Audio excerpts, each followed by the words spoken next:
வணக்கம் நண்பர்களே. நாம் வள்ளலாரை பற்றித்தான் இன்று பார்ப்பதாக இருக்கிறோம். வள்ளலாரை பற்றி நிறைய வீடியோஸ் காணப்படுகிறது. நம்ம சேனலில் கூட 2-3 காணொளிகள் வள்ளலார் குறித்து நம்ம பதிவேற்றம் செய்திருக்கிறோம்.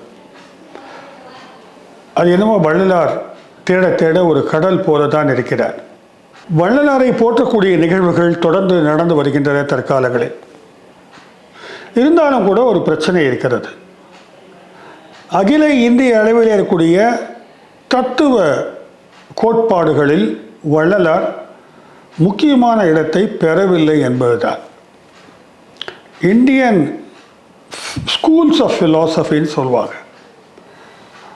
அம்மாதிரியான சிந்தனை பள்ளிகளில் வள்ளலாருடைய சிந்தனைகள் ஒரு தத்துவ கோட்பாடாக பெரிய அளவிலே அங்கீகரிக்கப்படவில்லை. வள்ளலார் மட்டுமல்ல, தமிழகத்தினுடைய மெய்யியல் கோட்பாடுகள் சைவ சித்தாந்தம் மட்டும் ஓரளவுக்கு ஏற்கப்பட்டிருக்கிறது. பிற கோட்பாடுகள் எல்லாம் ஏற்கப்படவில்லை என்பதுதான் நிதர்சனமான உண்மை. அதற்கு பல காரணங்கள் இருக்கலாம். ஆனால் யதார்த்தமான காரணம் என்னவாக இருக்கும் என்றால், திருமூலராக இருக்கட்டும், திருவள்ளுவராக இருக்கட்டும், மாணிக்கவாசகர், வள்ளலார், இவர்களுடைய பங்களிப்புகளை ஒரு தத்துவ கட்டமைப்பாக உருவாக்கி நாடு முழுவதும் அறியும் அளவிற்கு நாம் கொண்டு செல்லவில்லை என்பது ஒரு முக்கியமான காரணம். சமீப காலத்தில்தான் திருக்குறள் குறித்தும் கூட அதிகமாக பேசப்படுகிறது. ஆனால் வள்ளலாருடைய கருத்தியல் என்பதை நாம் கட்டுமானம் செய்ய வேண்டிய தேவை இருக்கிறது. கிட்டத்தட்ட 6000 பாடல்களை ஒரு பாடிவிட்டு சென்று விட்டார்.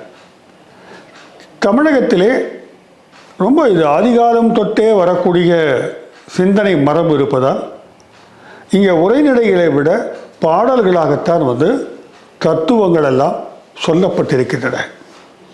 அதை உரைநடையாக மாற்றணும். அதை உலகளாவிய அளவுகோல்களுக்குள்ளே கொண்டு வர வேண்டிய தேவை இருக்கிறது. ஆனால் இந்தியாவிலே தத்துவ மரபு என்று எடுத்து பார்த்தால் 2 வகையாக பிரிப்பது உங்களுக்கு தெரிஞ்சிருக்கும். வேதங்களை, வேதத்துடைய அதிகாரத்தை ஏற்றுக்கொள்ளுகின்ற ஒரு தத்துவ மரபு ஆத்திக மரபு என்று சொல்லப்படுகிறது.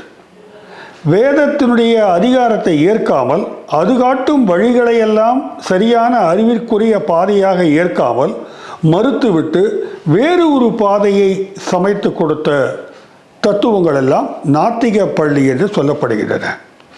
இந்த நாத்திக பள்ளியெல்லாம் உடனே கடவுள் மறுப்பு அப்படின்றது இல்லைன்னு நமக்கு தெரியும்.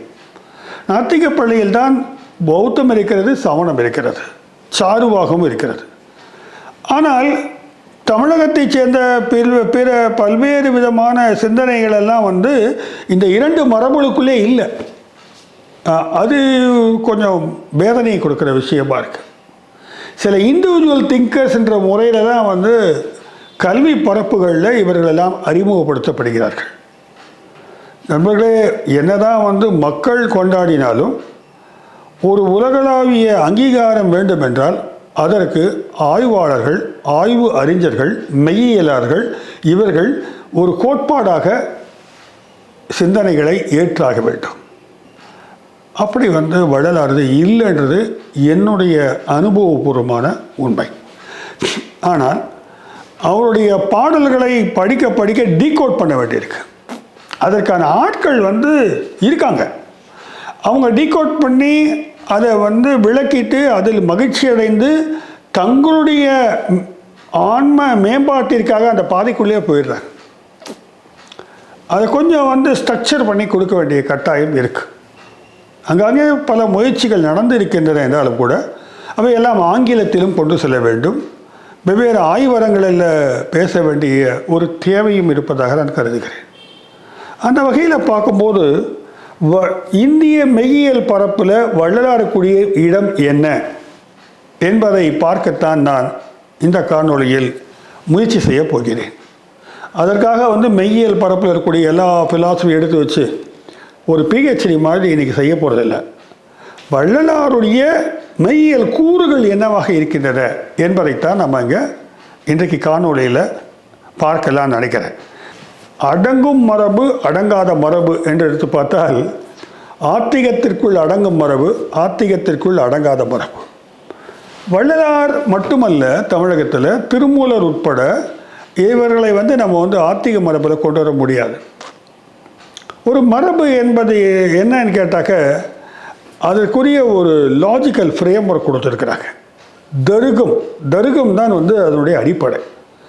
தர்க்க ரீதியான கட்டமைப்புகளுக்குள்ளே அந்த சிந்தனை கோட்பாடானது வடிவமைக்கப்பட வேண்டும். அதில் நம்ம பார்த்தோம்னா வேதம் படித்து பார்த்தா அதில் ஃபிலாசபி இருக்காது, உபநிடதங்கள் கூட ஃபிலாசபி இருக்காது. ஆனால் நீங்கள் பின்னால் அதை வேதாந்தமாக கட்டமைத்த சங்கரர் கட்டமைக்கிறாரு, ராமானுஜர், மத்வர், இவங்கெல்லாம் வேறுபட்டாலும் கூட அதனுடைய அந்த சாரத்தை, குறிப்பாக பிரம்மசூத்திரங்களை அடிப்படையாக வைத்து அவர்கள் கட்டமைக்கிறாங்க. அப்போது அதற்குள்ள விவாதங்கள் நடக்குது. அதற்குள்ளாக தர்க்க கட்டுமானங்கள் ஏராளமாக இருக்கின்றது. ஆகையால் அது ஒரு மெய்யியல் கோட்பாடாக, இந்தியாவினுடைய மெய்யியல் கோட்பாடாக அங்கீகரிக்கப்படுகிறது உலக அரங்கில். ஆனால் தமிழ்நாட்டினுடைய தத்துவ மரபுகளை அப்படி கொண்டு போகல. சரி, உளவியலாளர்கள் என்னப்படி பார்க்குறாங்கன்னாக்க இம்மாதிரியான மெய்யியலில் சொல்லக்கூடிய ஞான வேட்கை, ஞான அனுபவங்களை மூளையினுடைய அதீத சக்தியினால் கிடைக்கின்ற ஒரு அனுபவமாக பார்க்கிறார்கள். கார்ல் யுங் போன்றவங்களாம் கொஞ்சம் மாறுதலான சிந்தனை கொண்டவங்க. ஆனால் பெரும்பாலும் அது அப்படி தான் நினைக்கிறாங்க. பிரெயினுடைய ஆக்டிவிட்டியாக பார்க்குறாங்க எதை, இந்த ஸ்பிரிச்சுவல் எக்ஸ்பீரியன்சஸ் எல்லாம். பெர்ட்ராண்ட் ரசல் நமக்கு தெரியும், பேரறிஞர். அவர் என்ன சொல்லிட்டாரு, இந்தியாவில் ஃபிலாசபியே இல்லைன்ட்டார். இந்தியாவில் தத்துவ கோட்பாடுகள்லாம் இல்லை, அங்கே பெரும்பாலும் ஆன்மீகம் சார்ந்த சிந்தனை மரபு தான் இருக்கிறது. அதனால் அது ஃபிலாசபி எடுக்கக்கூடாதுட்டார். அவர் எதை சொல்கிறாரு, நியாயா, வைசேஷிகா, மீமாம்சா, யோகா இதெல்லாமே சேர்த்து தான் சொல்கிறார் அவர். ஏனென்றால் அல்டிமேட்டாக இது எங்கே போய் நிற்குதுனாக்கா அந்த இறை அனுபவத்தில் போய் நிற்குது. ஆனால் அதுக்கு முன்னால் அவங்க எது அறிவுன்னு ஒரு கோட்பாடை வைக்கிறாங்க, அந்த வகையில் போய் அவங்க கட்டமைக்கிறாங்க. ஆனால் ரசல் அது கூட இல்லைன்ட்டார். இங்கே மட்டும் ஒரு விஷயத்தை உங்கள் கவனத்துக்கு கொண்டு வர விரும்புகிறேன். விட்கென்ஸ்டைன் என்ற மொழியியல் தத்துவ அறிஞர் இருந்தார். அவர் என்ன சொல்கிறாரு, லாங்குவேஜ் கேம்னு ஒரு கான்செப்ட் சொல்கிறார். அதாவது ஒவ்வொரு பகுதிக்கும் ஒரு மொழி பிரயோகம் இருக்கிறது. ஆன்மீக பகுதி என்று எடுத்துக்கொண்டால் அதற்கான மொழி பிரயோகங்களை கொண்டு அறிவியல் தளத்தில் போட முடியாது. அந்த கேம் ரூல்ஸே வேறு, அந்த பிளே கிரவுண்டே வேறு. அந்த பிளே கிரவுண்டில் இருக்கிற கொண்டு இதில் போடாதீங்க, இதில் இருக்கிறது அதில் போடாதீங்க. அந்த பிளே கிரவுண்ட், அந்த ஃப்ரேம் ஒர்க்குள்ளே அந்த மொழிக்கான வேலிடிட்டி இருக்குது, ஏற்புடைமை இருக்குது அப்படின்னு அவர் ஒரு விளக்கம் கொடுக்குறார். அந்த வகையில் பார்த்தாக்க இது நமக்குள்ள இந்த ஆன்மீக பரப்புகளுக்குள்ள மொழி விளையாட்டாக சென்று விடுகிறது. ஆன்மீக அனுபவம் குறித்த விளக்கங்கள் எல்லாம் சொல்கிறேன். எதனால் ராமலிங்கர் போன்றோருடைய ஆன்மீக தத்துவங்கள் எல்லாம் ஒரு அகடமிக் ஜோனில் ஏற்கப்படலை அப்படின்னு பார்த்தாக்க அவர்களுடைய முறைமை, மெத்தடாலஜி அகடமிக்கில் ஏற்கிற மாதிரி அமையலைன்னு கருதுகிறாங்க. பொதுவாக ஃபிலாசபியில் வேலிட் சோர்ஸ் ஆஃப் நாலேஜ்னு சொல்லுவோம். அதாவது பிரமாணங்கள், அறிவை பெறுவதற்கான வழிமுறைகள், ஏற்கத்தக்க வழிமுறைகள்னு இருக்குது. இந்த ஏற்கத்தக்க வழிமுறைகள் எதையும் வள்ளலார் முன்வைக்கலை, கடைப்பிடிச்சிருக்கிறார், ஆனால் முன்வைக்கலை. அதை ஒரு முக்கியமாக பிரகடனப்படுத்தலை. மரபு சார்ந்த தடங்களை எல்லாம் புறம் தள்ளிவிட்டு புலனறிவையும் தாண்டி, ஈவன் மனது என்பதையும் தாண்டி, டைம் ஸ்பேஸ் சொல்லக்கூடிய கால நேரத்தையும் தாண்டி ஒரு அனுபவத்தை பற்றி பேசுகிறார். அதையும் தாண்டி பெறுகின்ற ஒரு அனுபவத்தை பற்றி பேசுகிறார். அந்த அனுபவம்தான் உண்மையான அறிவாகும், அதுவே பேரறிவு என்றும் அவர் வந்து முழங்கினார். நீங்கள் பார்த்தாக்க அடிப்படை என்ன, அது எப்படி நம்புறது அப்படின்னா நம்பிக்கை மட்டும்தான் அங்கே வேலிட் சோர்ஸ் ஆஃப் நாலேஜாக மாறிடுது. அந்த அத்தாரிட்டி நபர் அவர் யார், அவர் சொல்லுகிறதில் அந்த உண்மை இருக்கும்ன்றது தான். ஆனால் வள்ளலாரை பொறுத்த வரைக்கும் சும்மா வந்துடுச்சுன்னு சொல்லிட்டு சும்மா இல்லை. இந்த ஞான தீபத்தை கொண்டு அவர் விளக்காத விஷயமே இல்லை. அங்கே தான் அதை நம்ம கம்பேர் பண்ணி பார்க்க வேண்டிய ஒரு ஒரு வேலையை செய்ய முடியும். இந்த பிரமாணங்கள் எல்லாம் வந்து முக்கியமான பிரமாணங்கள் தான். இந்த பிரத்யக்ஷம், கண்ணால் பார்ப்பது, அப்புறம் வந்து அனுமானம், அது அப்புறம் உபமானம், இப்படியெல்லாம் வந்து இந்திய தத்துவ மரபில் அதெல்லாம் இருக்குது. அதன் மூலமாக தான் நீங்கள் வேலிட் சோர்ஸாக எடுத்துக்க முடியும். சப்த பிரமாணம் இப்படியெல்லாம் இருக்குது. ஆனால் வள்ளலார் தான் இதெல்லாம் தாண்டிட்டார். Direct experience with the truth. இது நிறைய இடங்களில் நிறைய பேருக்கு நடந்திருக்கு. நடக்கலாம், ஆனால் நீங்கள் ஒரு ஃபிலாசபி, ஸ்கூல் ஆஃப் ஃபிலாசபி கொண்டு வர முடியாது அப்படின்னு அதை மிஸ்டிசிசம் ஓரம் கட்டியாச்சு. தமிழ்நாட்டில் நிறைய பேர் இருக்காங்க. அப்போ அது நம்ம திருமூலரில் நிறைய சொல்லியிருக்காரு, மாணிக்கவாசர் சொல்லியிருக்காரு, சித்தர் மரபு இருக்கிறது. இது அத்தனையும் வந்து நீங்கள் வந்து இடது கையால் புறம் தள்ளி விட முடியுமா என்ற கேள்வியை மெய்யியலாளரிடம் வைக்க வேண்டியிருக்கு. ஃபிலாசபர்ஸ்கிட்ட நம்ம கொஸ்டின் கேட்கணும். இவ்வளோ பேர் இருக்கிறாங்களே, இதெல்லாம் தள்ளிட்டு நீங்கள் என்ன ஃபிலாசபி பேசுகிறீங்க? அந்த கொஸ்டினை நம்ம எடுத்தோம்னாக்க வள்ளலார் வந்து இந்த அனுபவத்தை ஏற்றுக்கொண்டு என்ன பண்ணுறாருனாக்க ஒரு முக்கியமான வேலை பார்க்குறாரு. இந்த தியரியும் ப்ராக்டிஸையும் ஒன்று சேர்க்குறார். கருத்தியலையும் செயல்பாடு. ஃபிலாசபிலே தான் ப்ராப்ளம். பெரிய பெரிய லாஃப்டி பிரின்சிபல்ஸு ஃபிலாசபி பேசிட்டு போயிடலாம். அதை நடைமுறைக்கு கொண்டு வந்து செயல்படுத்துவது என்பது மிக மிக கஷ்டமான ஒரு காரியம். அப்படி இந்த ப்ராக்டிக்கல் வேர்ல்டு வந்து உண்மை நம்புறதுனால தான் இதை ப்ராக்டிஸில் கொண்டு வராரு. அப்போ ப்ராக்டிஸில் கொண்டு வரும்பொழுது அதற்காக தான் வந்து அவர் அமைப்புகள் எல்லாம் உருவாக்குறாரு. கொடி உருவாக்குறாரு, அமைப்புகள் உருவாக்குறாரு, அப்புறம் என்ன பண்ணுறாரு, பிரகடனங்களை ஏற்படுத்துகிறாரு. இப்படி ஒரு திட்டமிட்டு அவர் செயல்படுகிறார். இங்கே தான் வள்ளலார் வந்து நம்ம வந்து கவனிக்க வேண்டிய ஒரு தத்துவ அறிஞராக உருவெடுக்கிறார். ஸோ ஒரு ஃபிலாசபர் வந்து சும்மா தனியாக இல்லை. அவர் வந்து ஒரு ஒரு ஒரு முயற்சி எடுத்துக்கிட்டே இருக்கார்.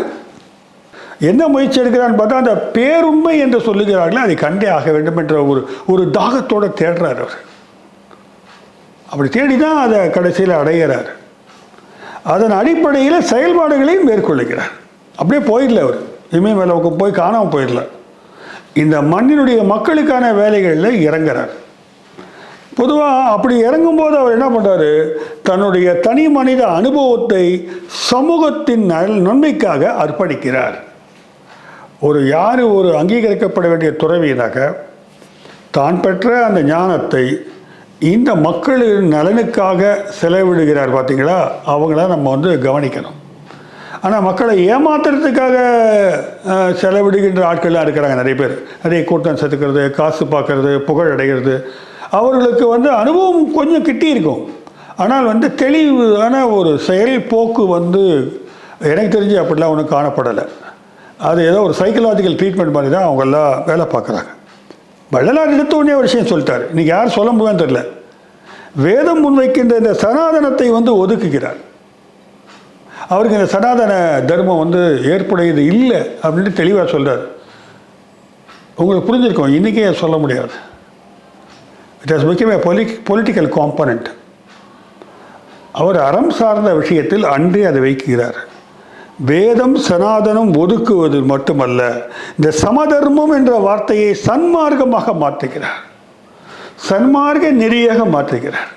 இந்த சன்மார்க்கம்ன்றது கூட பார்த்தா அவருடைய அடிப்படை என்னன்னு பார்த்தாக்க கருணை தான். கருணை என்றால் ஏதோ பரிதாபப்படுற விஷயம் இல்லை, பெரும் கருணை. புத்தர் சொன்னது மாதிரி இது மகா கருணை. இது இந்த பெரும் கருணை என்பது வந்து சமமாக பாவித்தல், சக உயிர்களை சமமாக பாவித்தல். அப்போ ஏதோ பரிதாபப்பட்டு பச்சாதாபப்படக்கூடிய அந்த கருணையை பற்றி பேசல. அவர் சொல்கிறது வந்து உண்மையான ஒரு அக்கறை, பிறர் மீது, பிற உயிர்கள் மீது. இதுதான் உயர்நிலை அன்பு. வள்ளலாருடைய பேஸ் லைனே இதுதான். எனக்கு உண்மையிலே தெரியல, இந்திய தத்துவ ஞானிகளில் எவ்வளோ பேர் உயர்நிலை அன்போடு இருந்து நீங்கள் கருணை காட்டுங்கள்னு சொன்னாங்கன்னு பார்த்தீங்கன்னா ரொம்ப வெகு சிலர் தான் நீங்களாம் கண்டுபிடிக்க முடியும். ஏன்னா அவங்க அறிவு கோட்பாட்டிலேயே கொண்டு வைப்பாங்க அந்த ஃபிலாசபியை. ஒரு துறவி சமூக செயல்பாட்டில் நுழைஞ்சிட்டாருனாக்க பல்வேறு விதமான சவால்களை எதிர்கொள்ள வேண்டியிருக்கும். வள்ளலாரும் எதிர்கொள்ளுகிறார், திடத்தோடு எதிர்கொள்ளுகிறார். இந்த திடமானது அவருடைய ஞானத்திலிருந்து அவருக்கு கிடைக்கிறது. அவர் அப்படி என்னங்க பெருசாக எதிர்கொண்டுட்டான்னு கேட்டாக்க, ஃபஸ்ட்டு சனாதனத்தை நிராகரிப்பது ஒரு புறம், அதன் விளைவாக சாதிகளை மறுப்பது. சாதி ஒழிப்பிற்கு ஆன்மீக தளத்திலிருந்து ஆணித்தரமாக குரல் கொடுத்தவர் வள்ளலார். சாதிகள் மதங்களை தவிர்ப்பது, மதம் என்னும் பேய் பிடியாதிருத்தல் வேண்டும். இது எப்படிங்க சும்மா ஒரு அப்படி ஒரு சோஷியல் ரிஃபார்மரா அப்படின்னு கேட்டால் சும்மா ரிஃபார்மர் இல்லை. அவர் ஒரு புரட்சிக்காரர். அவர் அந்த புரட்சி, அந்த காலகட்டத்தில் அந்த புரட்சியை அவர் எங்கிருந்து அதற்கான ஞானத்தை பெறுகிறார் என்றால் தன்னுள்ளிருந்தே பெறுகிறார். அதுதான் இது ஃபிலாசபியா இல்லையான்னு யார் தீர்மானிக்கிறது? இதை விட ஒரு ஃபிலாசபியை நம்ம எப்படி அங்கீகாரம் செய்ய போகிறோம்? அப்படின்னா என்ன பெரிய பேருண்மையை கண்டார்? அதுதான் அவருடைய அந்த ஜோதி தரிசனம் என்பது. அவர் முன்னால் எழுந்த அந்த 5 திருமுறைகளையும் வேணான்ட்டார். அதெல்லாம் ஒரு பாய்ச்சலுக்கான முன்னோட்டம், ஒரு ஆன்மீக பாய்ச்சலுக்கான பயிற்சி. அதெல்லாம் அவரும் சைவ சித்தாந்தத்தில் இருக்கக்கூடிய சிவனிய கோட்பாட்டில் உள்ள போகிறாரு, அத்வைத கோட்பாட்டில் இருந்து பேசுகிறாரு. அவர் அத்வைதியாக மாற்றிடக்கூடாது, நம்ம அதுக்கு காரணம் சொல்கிறேன். அப்படி தேடுறாரு. அவர் முருகன் கண்ணாடியில் டான்ஸ் ஆடுறாரு, பின்னால் சொல்கிறாரு இல்லை அதெல்லாம் உண்மை இல்லைன்றாரு. இந்த விக்கிரக வழிபாடுகளை, சிலை வழிபாடுகளை ஒதுக்குகிறார். இதெல்லாம் ஒரு அறிவு கோட்பாட்டின் அடிப்படையில் தான் மறுக்கிறார். ஒரு எக்ஸ்பீரியன்ஸில் போய் நிற்கிறாருங்க. அவருக்கு ஜோதி எக்ஸ்பீரியன்ஸ் கிடைக்குது. இந்த சந்தர்ப்பத்தில் நான் ஒரு தகவல் சொல்லணும். நானும் நிறைய நண்பர்கள்கிட்ட, நிறையன்னு சொல்ல முடியாது, நானும் சில ஆன்மீக அனுபவம் பெற்ற நபர்களிடம் பேசியிருக்கிறேன். அவங்க என்ன சொல்கிறாங்கன்னா, அப்படியே உள்ளுக்குள்ளே போகிறத பற்றி பேசுகிறாங்க, ஃப்ளோட்டிங் எக்ஸ்பீரியன்ஸ் பேசுகிறாங்க, அப்புறம் ஒரு ஒளியை காண்பதை பற்றி பேசுகிறாங்க, ஓம் என்ற ஒளி தங்களுக்குள் கிடைத்து கொண்டு ஒரு பதிவை பேசுகிறார்கள், அந்த ஜீவ ஒளி போல் அதை தெரிந்து கொண்டே இருப்பதாக சொல்லுகிறார்கள். இதெல்லாம் சொல்கிறாங்க. ஆனால் அவங்களுக்கு இது எந்த மாதிரியான சமூகம் குறித்த புரிதலை உண்டாக்கி இருக்கிறது அல்லது அவர்கள் இருப்பிற்கான புரிதலை உண்டாக்கி இருக்கிறது என்று நான் புறத்திலிருந்து பார்க்கும் பொழுது அப்படி ஒன்றும் அது மாற்றங்களை கொடுக்கல. பெரிய பர்ஸ்பெக்டிவும் இல்லை. இப்போ ஈரான் இஸ்ரேல் வார் என்னென்னு வள்ளலாரை கேட்டால் கரெக்டாக சொல்லுவார். ஏனென்றால் பேசிக்கான ஒரு அண்டர்ஸ்டாண்டிங்கை அவர் கிரியேட் பண்ணிருக்காரு. தான் அருட்பெரும் ஜோதியாக தான் பெற்ற அந்த இறை ஆற்றலை பகுத்தறிவோடு லிங்க் பண்ணுறாரு. அந்த ஞான ஒளியின் ஊடாக இந்த உலகினுடைய எல்லா அம்சங்களையும் பார்க்குறாரு, புரிஞ்சுக்கிறார். அது ஒரு டார்ச் லைட் மாதிரி. டார்ச் லைட்டை புரிஞ்சுக்கிட்டு மேலேயே போகக்கூடாது, உண்மையை தேடணும். உண்மையை தேடுகின்ற ஒரு ஞானமாக அதை பார்க்கிறார். அதனால தான் வள்ளலார் அறிவியல் சார்ந்தும் பேசியிருக்கிறார், அறம் சார்ந்தும் பேசியிருக்கிறார், மெத்தடாலஜியும் பேசியிருக்கிறார். இதெல்லாம் எடுத்து வைக்கிற வேலை ஃபிலாசபர்ஸுடைய வேலை. சிஸ்டமேட்டிக்காக அவரை நம்ம கன்ஸ்ட்ரக்ட் பண்ண முடியும் ஒரு இன்டர்நேஷ்னல் ஃபிலாசபராக. அன்ஃபார்ச்சுனேட்லி அது நடக்கலை. என்னை போன்றவரெல்லாம் ரொம்ப லேட்டாக தான் அந்த விஷயத்தை உள்ளுக்குள்ளே போக ஆரம்பிச்சிருக்கிறோம். உட்காந்து வேலை பார்க்கணும், தெரியல அது சாத்தியப்பட மாட்டேன். உடனே அதை ஒரு அவருடைய கருணை இருந்தால் நடக்கும், அவனோட பக்தியெல்லாம் அங்கே கொண்டு வர அவசியமே இல்லை. இன்னொரு பிரச்சனையும் இருக்குது. இவருடைய இந்த சாதி மறுப்பு என்பதையும் வேத மறுப்பு என்பதையும் நம்ம கொண்டு போய் பெரியார் வீட்டில் வச்சிட முடியாது. பேரலாக இருக்குது. பெரியாருக்கு ஒரு இன்ஸ்பைரேஷன், அதே மாதிரி மார்க்சியமாகவும் மாற்றிட முடியாது. ஏன்னா மார்க்சியத்தின் அடிப்படை வந்து பொருள் முதல்வாதம். பெரியாரும் அப்படித்தான், சாருவா கடவுள். நீங்கள் இவர் வந்து அதை ஏற்கக்கூடிய ஆளையில் அதை மட்டும் ஒதுக்கிட்டு இதை எடுத்துகிட்டு போகிறது வந்து வள்ளலாருக்கு மட்டும் இல்லை, அந்த பெரியார் மார்க்ஸு கூட நியாயம் செய்வதாகாது. அந்த வகையில் தான் நான் அதை புரிஞ்சுக்கிறேன். வள்ளலார் உருவாக்கியது சமரச சுத்த சன்மார்க்க சங்கம்.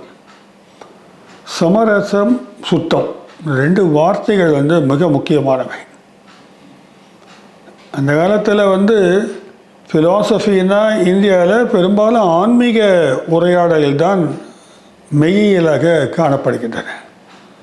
அதன் ஊடாக உண்மையை எப்படி காணுவது? இவர் அந்த வகையில் தான் இந்த கட்டுமானத்தை மேற்கொள்ளுகிறார். சைவ சித்தாந்தத்தில் வந்து சுத்த சிவம் பற்றி பேசுவாங்க. இந்த சுத்தம் என்றால் வந்து பியூர் ரீசன் இமானுவேல் கான்ட் சொல்வார். அந்த மாதிரி ஒரு பியூரிட்டியை வந்து அவங்க முன்வைக்கிறாங்க இறைவனுக்கு.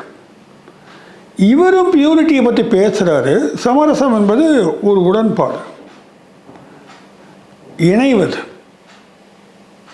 இந்த இணைப்பு என்பது ஒரு சுத்த சன்மார்க்க நெறியிலே நடைபெற வேண்டும்.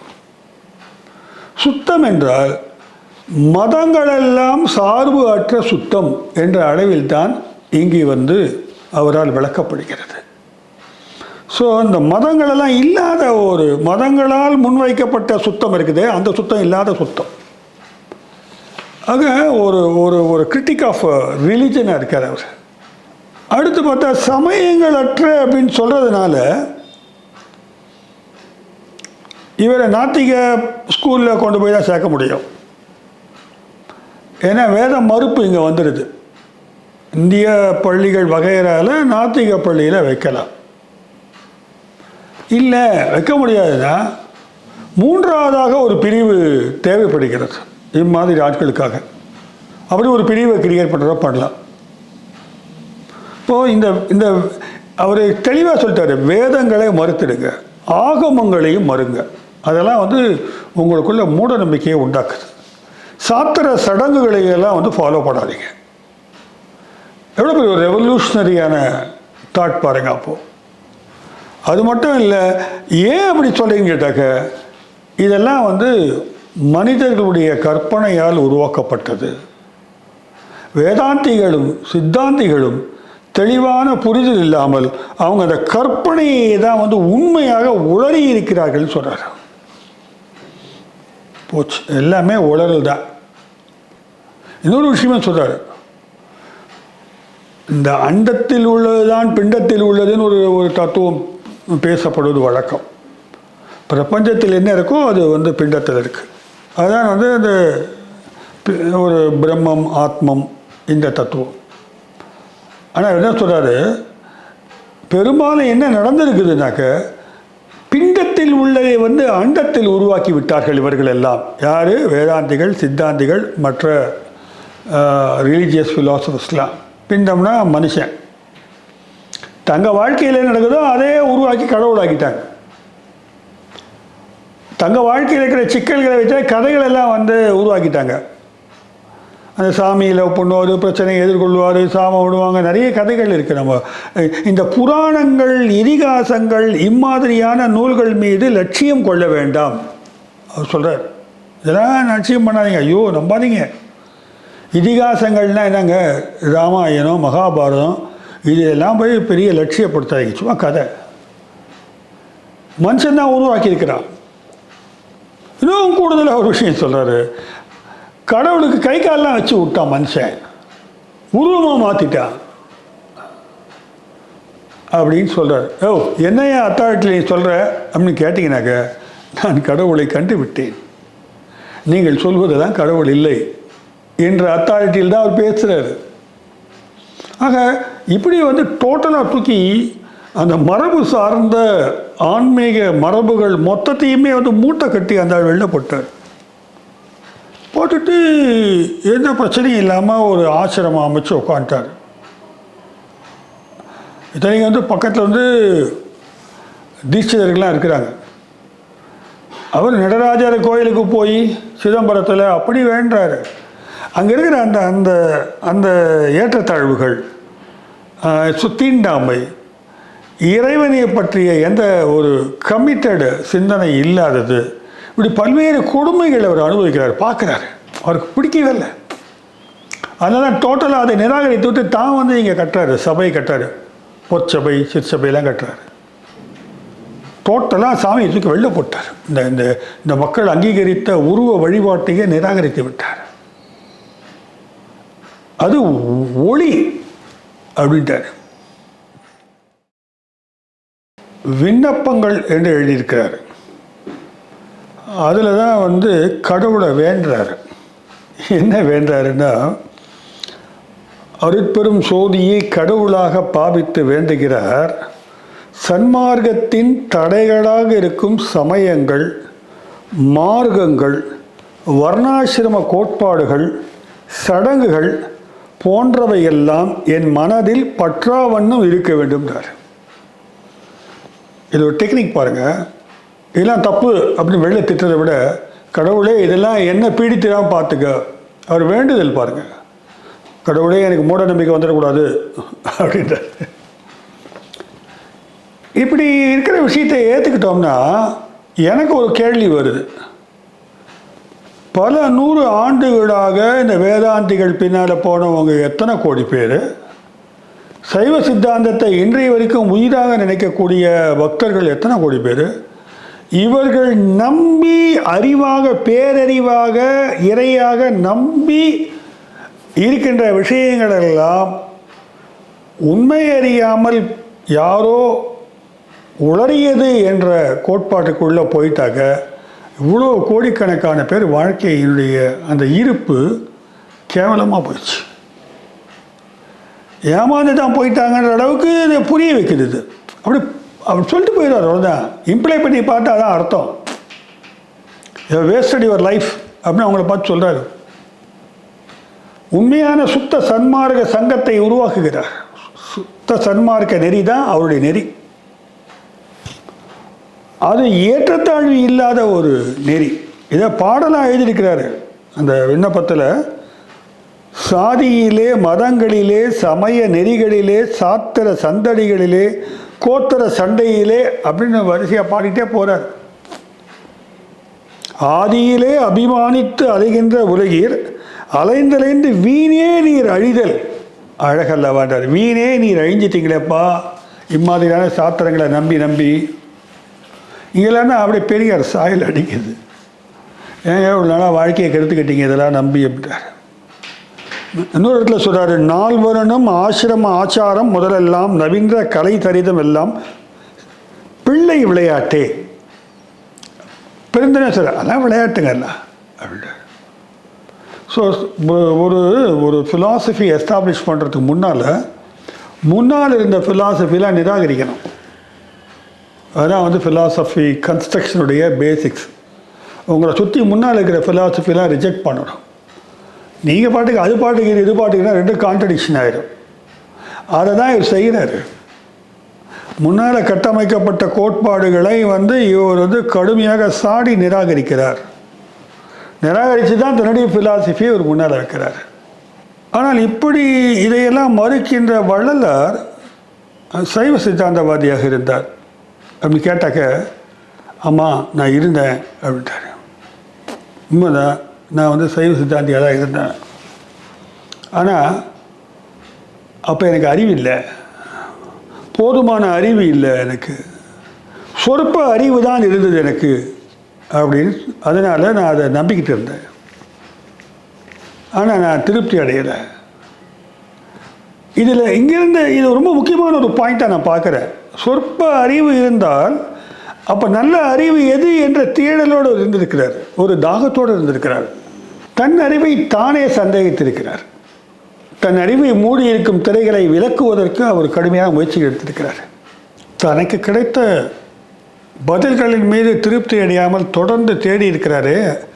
அந்த தேடலும் அந்த தேடலுக்கான முறையும் தான் அவருடைய அறிவு கோட்பாட்டின் அஸ்திவாரமாக இருக்கின்றன. ஃபிலாசபின்னு சொன்னால் 3 விஷயங்கள் அடிப்படையாக இருக்கணும்னு சொல்லுவாங்க. ஒன்று எபிஸ்டமாலஜி, அறிவு கோட்பாடு. ரெண்டாவது வந்து மெட்டாஃபிசிக்ஸு, புலன் கடந்த அறிவியல் சொல்லுவாங்க. மூன்றாவது எத்திக்ஸ், அறம். அறமும் இருக்கணும், அறிவும் இருக்கணும், மெட்டாஃபிசிக்ஸும் இருக்கணும். அப்போ இந்த 3 கோட்பாடுகளுக்குள்ள வள்ளலார் வருவாரம் பார்த்தா வருவார். அதை ஒருத்தர் ஆராய்ந்து கட்டமைச்சா க்ளீனாக தெரியும். அவருடைய அறிவு கோட்பாடு எங்கேருந்து தொடங்குதுன்னு பார்த்தா கிட்டத்தட்ட சங்கரர் போல தான் அவருடைய அறிவு கோட்பாடு இருக்குது. சங்கரர் வந்து நெகேஷன் சொல்லுவாங்க. நெகேஷன்னா நிராகரிப்பது. நேர்த்தி வாதம் என்பது தான் அவருடைய அடிப்படையான விஷயம். இது உண்மை அல்ல, இது உண்மை அல்ல, இது உண்மை அல்ல என்று உண்மை அல்லாதவற்றை நிராகரிப்பது. அதே போல தான் வந்து ராமலிங்கரும் கூட நிராகரிக்கின்றார். பல உண்மையற்ற விஷயங்களை அறிவு கொண்டு நிராகரிக்கிறார் ஒரு பக்கம். இன்னொரு பக்கம் சமூக தளத்திலும் நிராகரிக்கிறார். சங்கரர் வந்து சமூக தளத்தில் வந்து நிராகரிப்பை வலியுறுத்தலை, அறிவு தளத்தில் மட்டும் தன்னுடைய நிராகரிப்பை வச்சுக்கிட்டாரு. ஆனால் வந்து இவர் ரொம்ப தைரியமாக, இந்த காலகட்டமும் ரொம்ப தீவிரமான சாதி வேறுபாடுகள் கொண்ட காலமாக இருந்திருக்க வேண்டும். அதனால் என்ன பண்ணுறாரு, சாதி சமய இந்த வேறுபாடுகளை எல்லாம் நிராகரிக்கிறார். அப்போ இவருடைய ஃபிலாசபின்றது வந்து ஒரு புறம் வந்து அறிவு தளத்தில் வந்து தள்ளத்தக்கவை தள்ள வேண்டும், மற்றொரு சமூக தளத்திலே நம்ம வந்து நிராகரிக்க வேண்டும்ன்ற ஒரு மெத்தடாலஜியின் அடிப்படையில் தான் அவர் வந்து கொண்டு வர்றாரு. அப்படியே வரும்பொழுது பார்த்தா ஒரு பூரண அறிவு, அதனுடைய அடிப்படையான விஷயம் நடக்க இதெல்லாம் நிராகரித்து என்ன பண்ண போகிறோம், ஒரு பூரண அறிவை பெறுவது. அதுதான் வந்து அடிப்படையான ஞானம் என்பதும் கூட அவரை பொறுத்தவரை. ஆகவே இந்த நிராகரிப்பு முறை என்பதே கூட அதை கிரிட்டிக்னு சொல்லுவாங்க. கேண்ட் கிரிட்டிக் அந்த ஃபிலாசபியை சொல்லுவார்.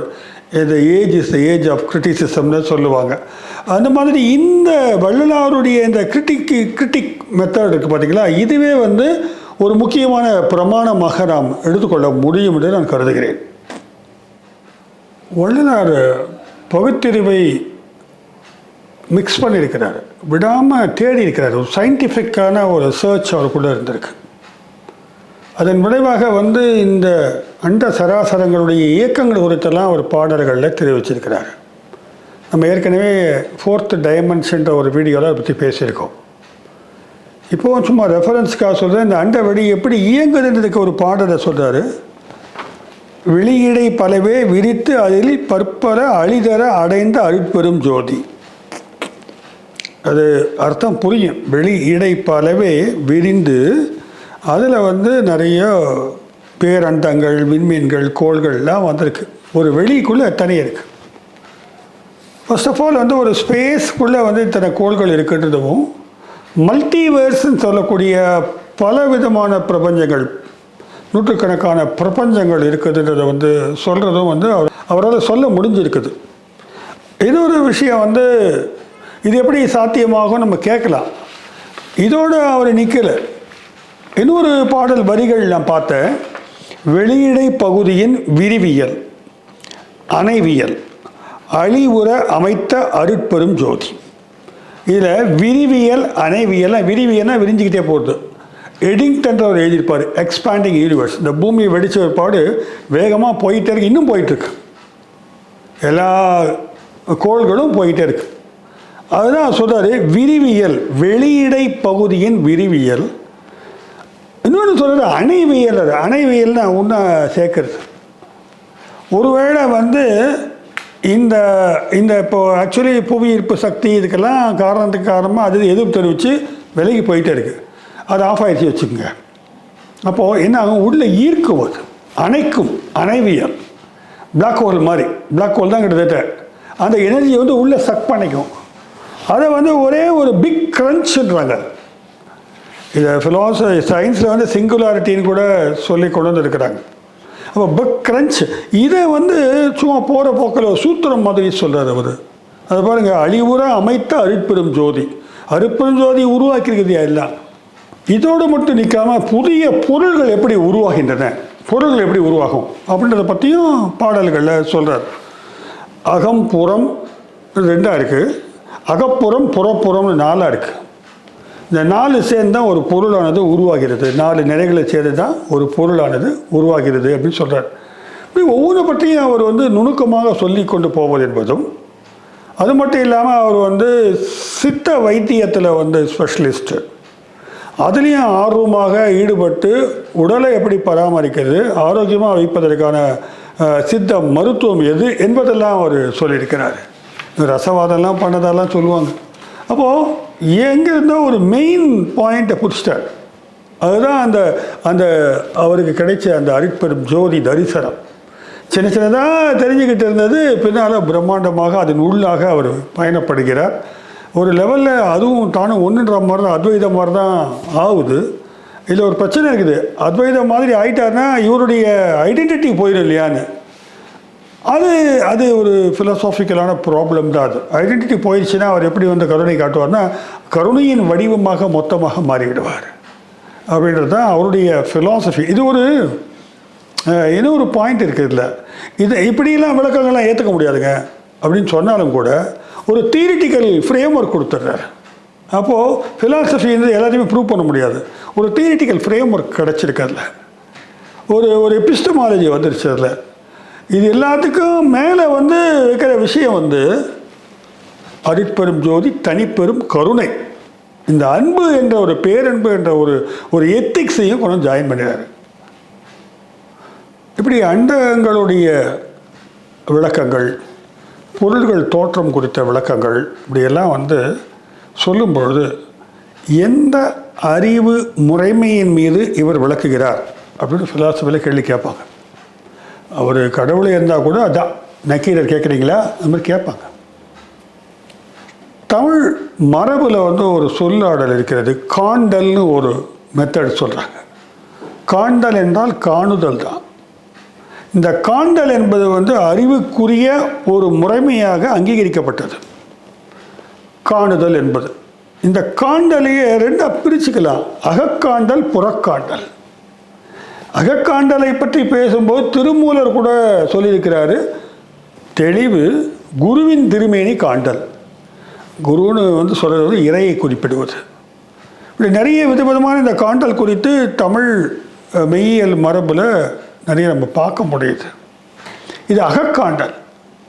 அப்போ அகத்துக்குள்ளாக சென்று இந்த இந்த இந்த அனுபவத்தை பெறுவது. இந்த அகக்காண்டல் தான் புறம் குறித்த புரிதலை உண்டாக்குகிறது அவருக்கு அப்படின்னு கொண்டு வராங்க. அப்போ அவருடைய அறிவியல் சிந்தனை என்பது அவர் நிச்சயமாக அவருக்குள்ள நிறைய தரவுகள் தகவல்கள் எல்லாவற்றையும் வச்சு தான் அவர் வந்து அதை வந்து உருவாக்கியிருப்பார். அப்படியே கண்ணை மூடிட்டே அப்படியே சொல்கிறதுன்ற மாதிரி நம்ம வந்து கொண்டு போயிட வேண்டாம். வள்ளலார் அப்படி இல்லை. ஏன்னா பார்க்குறாரு, வறுமையை பார்க்குறாரு, பிரச்சனையை பார்க்குறாரு. அதெல்லாம் அவரை கண்ணை மூடிக்கிட்டு அவர் கற்பனையில் வரல, புற உலகை பார்க்குறாரு. அப்போ புற உலகிலேருந்து கிடைச்ச டேட்டாவை வந்து அக உலகில் கிடைத்த ஞானத்தோடு போட்டு மிக்ஸ் பண்ணுறாரு. ரொம்ப நான் கொச்சையாக சொல்கிற மாதிரி தெரியும். இப்படி தான் வந்து அறிவு நிகழ்வே நடைபெறுகிறது. நம்ம சாதாரண மனிதனுக்கு அப்படி தான். வெளில இருக்கிற டேட்டா உள்ளே வாங்குற, உள்ள பிரெயின் அனலைஸ் பண்ணுது, அது வெளியில் விடும்போது அது ஒரு கோட்பாடாக, அறிவாக, கருத்தாக வெளியேறுகிறது. இந்த அகக்காண்டல் சாத்தியம்தானு கேட்டால் உலகெங்கிலும் இதற்கான ரிப்போர்ட்டிங் இருக்குது. ரசல் வேணால் ஒத்துக்கிறாமல் இருக்கலாம். ஸ்டீவன்சன் ஒரு இலக்கியவாதி லண்டனில், அவர் வந்து இரவில் வாக்கிங் போகிறாரு. அவர் பதிவு செய்தது. ஸ்டீவன்சன் வாக் போகும்போது ஒரு வீட்டுக்குள்ளே ஒரு நெருப்பு கடல் எரிஞ்சிக்கிட்டு இருக்கு. இந்த குளிருக்காக போட்டிருப்பாங்க இல்லையா கணப்பு, அந்த கணப்பு போட்டுட்டு அது முன்னால் ஒரு வயசான பாட்டி உட்காந்துருக்குறாங்க. அதுக்கு முன்னால் ஒரு சின்ன பெண் குழந்தை வந்து புக்கு படிக்குது பாட்டிக்கு. பாட்டி எப்படியே தூங்கி விழுறாங்க. அந்த எழுத்தாளருக்கு ஆச்சரியமாக இது. அவருக்கு அந்த வீட்டுக்குள்ளே நடக்கிற நிகழ்வு வந்து அவருக்கு is able to see that. அந்த காண்டல் அவருக்கு அங்கே சாத்தியமாக இருக்கிறது. இப்படி கண்டவர்கள் பலர் வந்து விண்டி இருக்கிறார்கள். கண்டவர் விண்டதில்லைன்னு சொல்கிறதெல்லாம் இல்லை. வள்ளலார் வந்து கண்டதை விண்டு விட்டார். புத்தர் கூட சைலண்ட் ஆகிட்டார். புத்தர் வந்து இடின்னு want to talk about that, சைலண்ட்டாக உட்காட்டார். ஆனால் வள்ளலார் வந்து சொல்லிட்டாரு, இல்லை அது ஜெகஜோதியாக இருக்கும் அருட்பெருஞ்சோதி தான், நான் கண்டு விட்டேன்னு சொல்லியிருக்காரு. முறைகளையும் தூக்கி போட்டார். வாழ்க்கை முறை தான் அதுக்கு. தவம்ன்றது அதான், தவம் பண்ணி அங்கே உள்ளே போகலாம் அப்படின்றதான் கரெக்டாக சொல்கிறார் அவர். அதுக்கு ப்ரூஃப் கொடுக்கணுன்றதுக்காக தான் தன்னைத்தானே ஒளி உடலாக மாற்றிக்கொண்டார் என்பது இன்று சொல்லப்படுகின்ற செய்தியாகும். பொதுவாக அறிவியலில் என்னதான் சொன்னாலும் இல்லை ஏற்றுக்க மாட்டாங்க. எனக்கு உள்ளுக்கு உள்ள ஒரு காண்டல் இருக்கிறது என்றால் நீங்கள் வச்சுக்கோங்க. அதை வந்து ரிப்பீட்டபிலிட்டி இருக்கணும், ப்ரூஃப் இருக்கணும், மற்றவங்களால் செய்து பார்க்கக்கூடிய தன்மை இருக்கணும். மற்றவங்களால் செய்து பார்க்க முடியுமானா வள்ளலார் முடியும்னு சொல்கிறார். அதுதான் அந்த பாயிண்ட். இன்னொரு ஒரு கேள்வி இருக்குது. ஒரு மெத்தடாலஜியில் நீங்கள் ப்ரூவ் பண்ணுற விஷயத்தை வேற ஒரு மெத்தடாலஜி மூலமாக ஒருவர் கண்டுபிடித்து சொன்னால் அதை மெத்தடாலஜி பேசிஸில் அதான் உங்கள் கேமுக்கு அது ஒத்து வரல அந்த லாங்குவேஜ், அவ்வளோதான். நீங்கள் எப்படி அதை வந்து ரெஃப்யூஸ் பண்ண முடியும் அப்படின்ற கொஸ்டினை வந்து எழுப்பப்படும் தத்துவ உலகத்தில். அதனால தான் ஃபிலாசபி எல்லாமே வந்து உயிர் போடுறதுக்கு காரணம். அது சயின்டிஃபிக் லாங்குவேஜுக்குள்ளே வரலனாலும் அது ஃபிலாசாபிக்கல் ஃப்ரேம் ஒர்க்குள்ளே வருதுன்றது தான். அந்த வகையில் வந்து வள்ளலாருடைய கட்டுமானங்கள் வந்து ரொம்ப ஸ்திரமானதாக இருக்கின்றன. ஏன்னா ஃபிலாசபியில் வந்து இந்த மெட்டாஃபிசிக்ஸ்ன்னு எடுத்துக்கிட்டாக்கா வள்ளலாருடைய மெட்டாஃபிசிக்ஸ் எடுத்துட்டாக்க, இது எபிஸ்டமாலஜி முன்னால் பேசிட்டோம். இப்போ வள்ளலாருடைய மெட்டாஃபிசிக்ஸ் எடுத்துட்டாக்கிறது சங்கருடைய ஃபிலாசபிக்கு ஒத்து வருது. அது அகம் பிரம்மாஸ்மியான ஆமாம் அப்படி தான். அப்போ ஒரு பெரிய பேராற்றலுடைய ஒரு பகுதியாகத்தான் வந்து சங்கரர் வந்து தனி ஆன்மாவை பார்க்கிறார். ஆனால் இதில் ஒரு சிக்கல் இருக்குது. பேரான்மா என்றால் அதை பார்ப்பதற்கு தடையாக இருப்பது மாயை தோற்றங்கள். மாயைகளை விளக்க வேண்டும் என்றால் நீங்கள் வந்து எப்படி செய்கிறதுன்றதான் அங்கே கொஸ்டினுக்கு. வள்ளலார் இங்கே வந்து இந்த இடத்துல வேற ஒரு ஒரு உருவத்தை எடுக்கிறார். இன்னொரு விஷயம் சொல்லணும், ஹெகலும் இதான் சொல்லியிருக்காரு. ஒரு ஒரு ஒரு யூனிவர்சல் ஸ்பிரிட் இருக்குன்னு சொல்கிறார். இங்கே இந்த இடத்துல வந்து சங்கரரிலிருந்து வந்து எங்கே வேறுபடுகிறான்னு பார்த்தீங்கன்னாக்க, சங்கரர் வந்து அறிவின் அடிப்படையில் இந்த ஞானத்தை வலியுறுத்தினார். இங்கே இவர் வந்து அந்த விடுதலை சாத்தியம் சமூக நீதியின் அடிப்படையில் கொண்டுறார். சமூக நீதின்ற வார்த்தை அப்போ இல்லை, சுத்த சன்மார்க்கத்தின் அடிப்படையில் கொண்டு வருகிறார். அதுதான் அங்கே ரிஜெக்ட் பண்ணுங்க எல்லாத்தையும். அப்படின்னா சாதி மத பேதங்களை ரிஜெக்ட் பண்ணி சமத்துவத்தை எஸ்டாப்ளிஷ் பண்ணுறது மூலமாக அது செய்யலாம். சங்கரர் இதை வந்து ஏற்றுக்கிட்டாங்க. ஏன்னா அவருடைய விளக்கங்கள் வந்து பிரம்மசூத்திரத்தின் அடிப்படையில் இருந்தன. பிரம்மசூத்திரம் ஒரு அது பேரே பாருங்க, பிரம்மசூத்திரம். அது வந்து ஏற்கனவே வந்து வேதத்துடைய சாரமாக அது ஒரு புனித நூலாகவும் ஏற்றுக்கொள்ளப்பட்ட ஒரு தருணத்தில் அதனுடைய பிரிவாக சங்கரர் வரும்பொழுது ஒரு ஈஸியான ஒரு அக்செப்டன்ஸ் சொசைட்டியில் வந்துடுது, அகாடமிக் வேர்ல்டில் வந்துடுது. வள்ளலார் எல்லாத்தையும் நிராகரித்து தான் ஒன்று நிற்கும்போது காதால் கூட கேட்க ஆள் இல்லை. அது மட்டுமல்ல, வள்ளலாருடைய அந்த தமிழ் இருக்கு பாருங்க, அது ரொம்ப ஆளைய அசத்திரும். நான் படித்து பார்க்கும்பொழுது எனக்கு ஒரு விஷயம் தோணுச்சு, அதை பலர் ஒத்துக்குவோம் நினைக்கிறேன். இன்றைக்கு திராவிட குறிப்பாக திமுக போன்ற கட்சிகளில் வந்து தமிழ் பேசும்பொழுது வள்ளலாரிடமிருந்து இவர்கள் இன்ஃப்ளூயன்ஸ் ஆகிருப்பாங்களோ கூட எனக்கு தோணுது. சில பாடல்களில் கலைஞர் குரலை சொல்லி பார்த்தா அது ஓஹோ இப்படி இங்கிருந்து வந்து அது இன்ஃப்ளூயன்ஸ் ஆகிருக்கக்கூடிய வாய்ப்பு இருக்குது. ஏன்னா அந்த அளவுக்கு அந்த அந்த தமிழை வந்து அவ்வளோ செழுமையாக மிக அழகாக வள்ளலார் கொடுக்குறார்.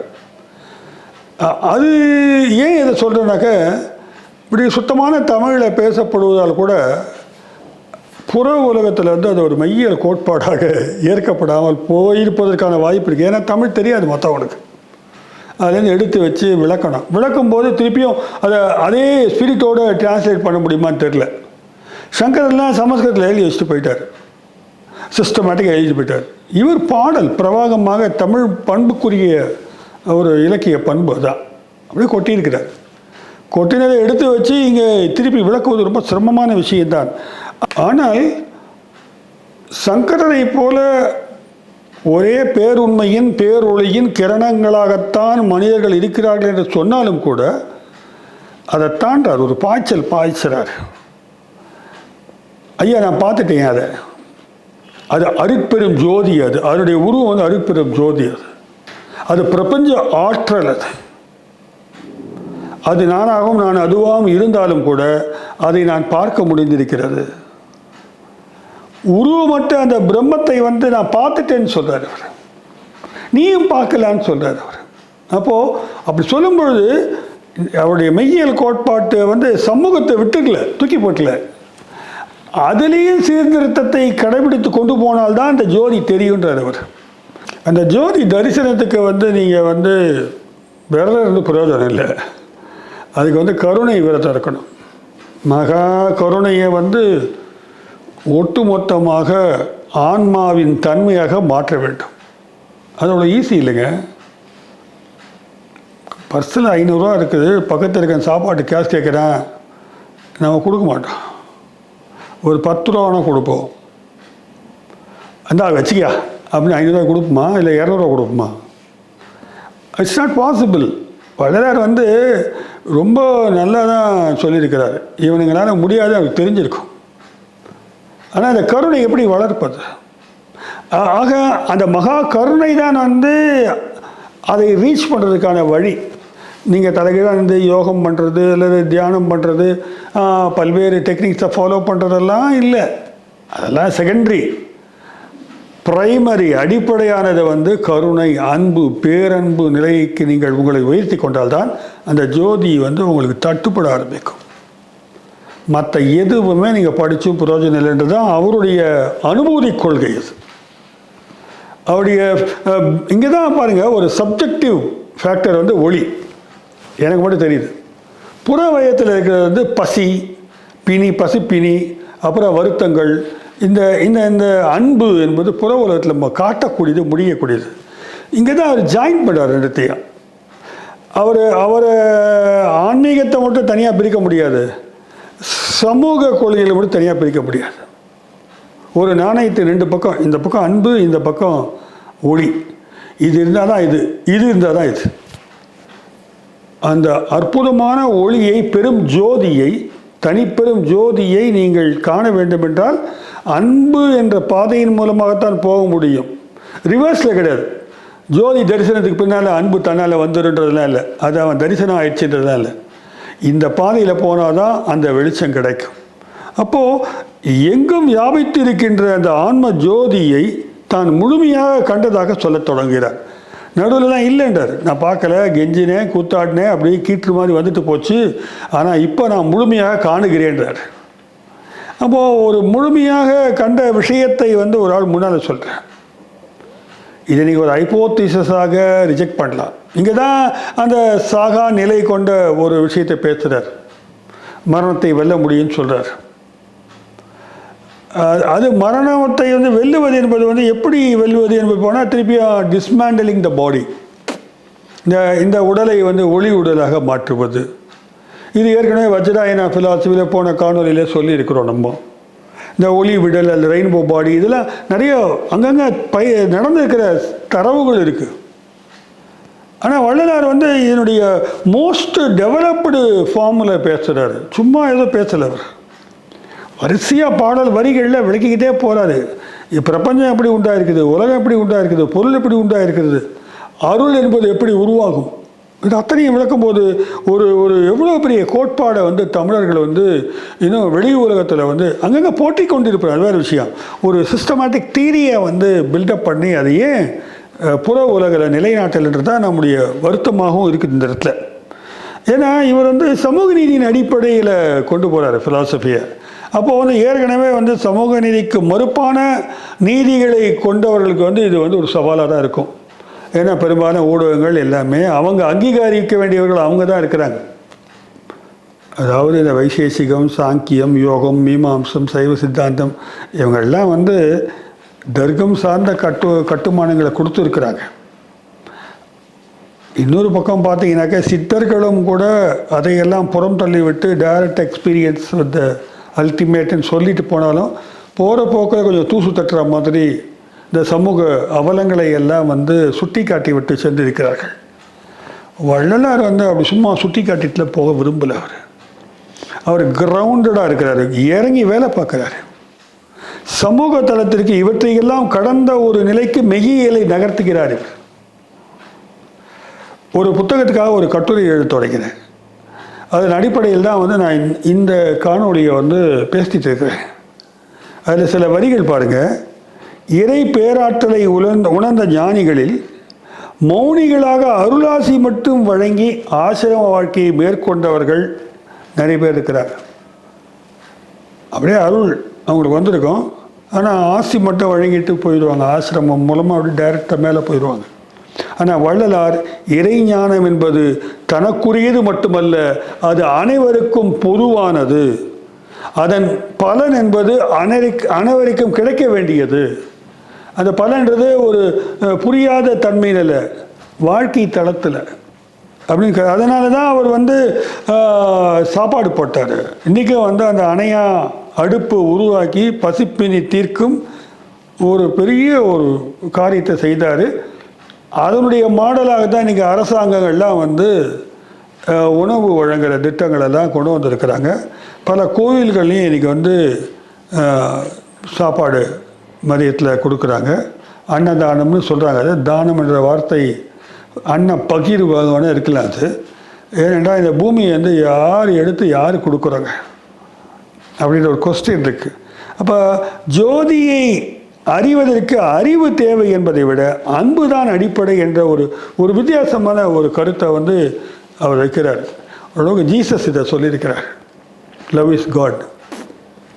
அதுக்கடுத்து பார்த்தா கிட்டத்தட்ட நிறைய பேரலல்ஸ்லாம் சொல்கிறாங்க. ஜீசஸ்க்கு இவருக்கெல்லாம் பேரலல் இருக்குன்னு சொல்கிறாங்க. அவர் 3வது நாள் எழுந்து சென்ற ஒளி உடம்பு தான் அது, அந்த மாதிரி தான் இவரும் போயிருக்குன்னு சொல்கிறார். இந்த வகையில் வள்ளலாருடைய மெய்யியல் கோட்பாடு என்று பார்த்தால் நம்ம முதல்ல விளக்கிற மாதிரி அறிவு கோட்பாடு என்பது என்னன்னு சொல்லியிருக்கிறோம். அவருடைய அனுபூதிவியல் கோட்பாடு மெட்டாஃபிசிக்ஸையும் பார்த்தாச்சு. அறம் என்பது அன்பு தான் என்பதும் பார்த்தாச்சு. அறம் மட்டுமல்ல, இறை என்பது கூட அன்பு தான் என்ற அளவிற்கு அவர் விளக்கியிருக்கிறார், வாழ்ந்து காட்டியிருக்கிறார். அதையும் பார்த்தாச்சு. இப்போ வள்ளலாரை விளக்கும் பொழுது அவரை ஒரு பொருள் முதல்வாதியாக மட்டுமே பார்ப்பது என்பதோ அல்லது அருள் கோட்பாட்டாளராக மட்டுமே பார்ப்பது என்பதோ சரியாக இருக்காது. அவருடைய பாடல்களை மட்டும் துதித்து கொண்டோ அல்லது ப்ரே பண்ணிட்டு இருக்கிற விஷயம் இல்லை. அது சமூக காலத்தில் அதற்கான பாதிக்கப்பட்டவர்களுக்காக நம்ம அன்பு செலுத்தினால்தான் அது சாத்தியமாகும். அப்போ இந்த ரெண்டுத்தையும் இணைத்து, தியரி அண்ட் ப்ராக்டிஸை இணைத்து, அதன் மூலமாக உனக்கு ஒரு மீட்சி கிடைக்கும் என்று சொன்ன வள்ளலாருடைய மெய்யியல் கோட்பாடு என்பது நான் சும்மா ஒரு அறிமுகத்துக்காக சொல்லியிருக்கேன், ஃப்ரேம் ஒர்க்காக சொல்லியிருக்கேன். இதை உட்கார்ந்துக்கிட்டு ஒரு பெரும் ஆராய்ச்சி மாணவர்களோ பேராசிரியர் செய்தார்கள் என்றால் தமிழ் பரப்பிற்கு ஆற்றக்கூடிய மிகப்பெரிய பங்களிப்பாக இருக்கும் என்று கருதுகிறேன். நன்றி, வணக்கம்.